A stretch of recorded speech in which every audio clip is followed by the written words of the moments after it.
Morning, everybody. I'm running, so I'm not going to spend too long. And I know you all have a lot of questions, but let me give you an overview. The reason that I'm back is that President Trump has a huge interest in making sure we have regional stability, and you are at the center of that process. As we've talked about before, Lebanon is the key to this experiment that started a long, long time ago at the integration of religious, minority, political factions that had success in the world. And the idea is to bring that back. And the leaders you have are attempting to do that. I don't have the answers to all the questions that you're going to have yet. I'm spending the day, and we're back in the midst of this regional instability that has occurred around Syria in the last week. A horrible set of events, which we need to use as a focus for Lebanon today to bring stability and hope to the region. And that's what I think there is. So we're going to continue down that path. We have meetings all day. Your leaders have been more than helpful in trying to come to a set of circumstances and remedies that will soften the situation, not only for Lebanon, and the reforms that are happening at the same time are amazingly plausible and significant. So if we bring security along with the economic reforms, that's prosperity. That's where we're going. I'll take a couple of questions and I have to go. Yes, sir. Mr. Barrack, last time you visited Beirut, you said that the United States will not dictate to the Lebanese government what to do regarding Hezbollah. The question is, what if the Lebanese government fails to disarm Hezbollah, how the United States would deal with this? On the other hand, what about the guarantees requested from the Lebanese government to compel Israel to stop violating the ceasefire agreement? Thank you. I'm Ramz Al-Qadi, correspondent of Al-Arabi TV. No, thanks for the question. Look, the bottom line is you have a cessation of hostility agreement that's in effect. It didn't work, right? So there's reasons why that cessation of hostilities agreement didn't work, which is part of what we're all trying to solve. Wow. So the Hezbollah disarmament agreement is something that is so internal. Remember, America has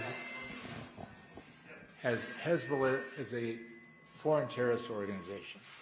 So we have no skin in the game in discussing anything with Hezbollah. That's not where we're at.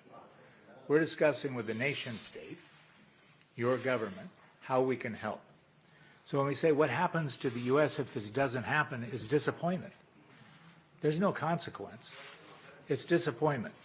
We're here trying to help, trying to influence, trying to usher, trying to bring calm minds together and use our influence on all sides, just influence, to get back to the model that you all want to see, which is a better life for your kids, prosperity, and peace all around us in a very difficult environment. But there's no consequence. There's no threat. There's no whip. We're here on a voluntary basis trying to usher to a solution. That's it. What about the guarantees requested by the Lebanese government?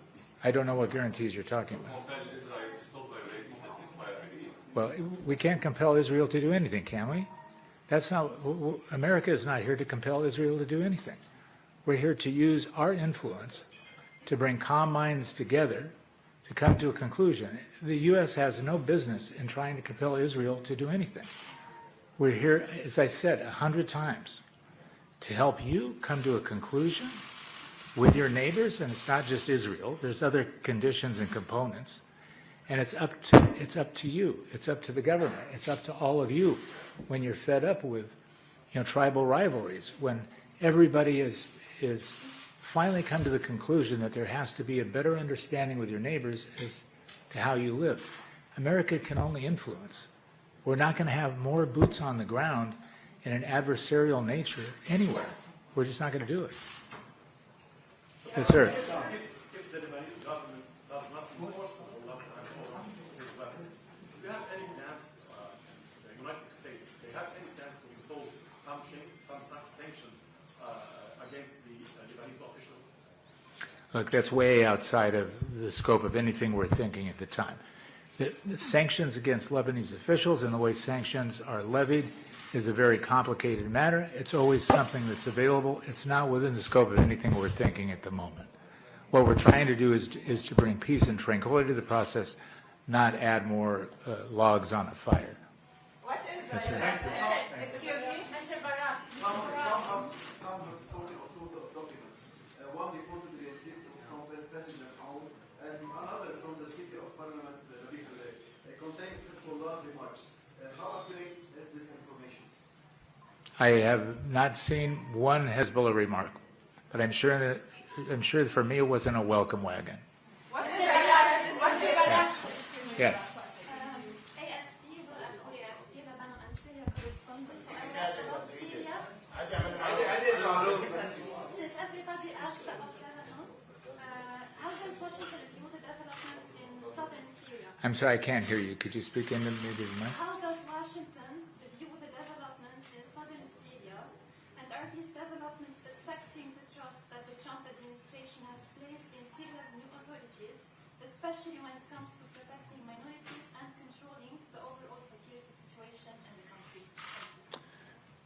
The way the U.S. in general has reacted to all the events in Syria is with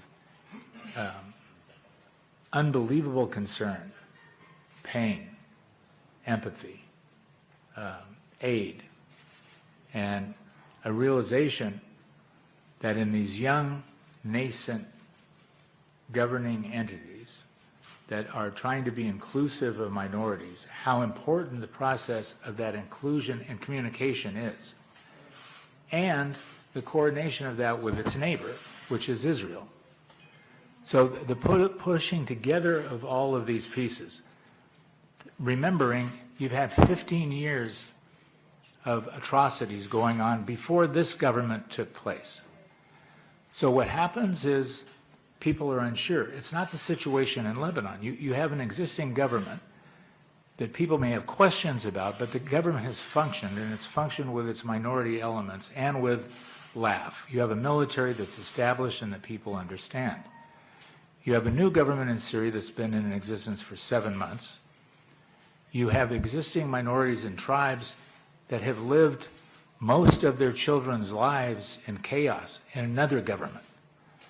So when things happen, they resort to their tribe.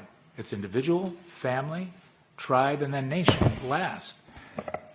So what's happened is horrible. It's unthinkable. And the hope is that out of this, a consolidation of these issues occurs quicker.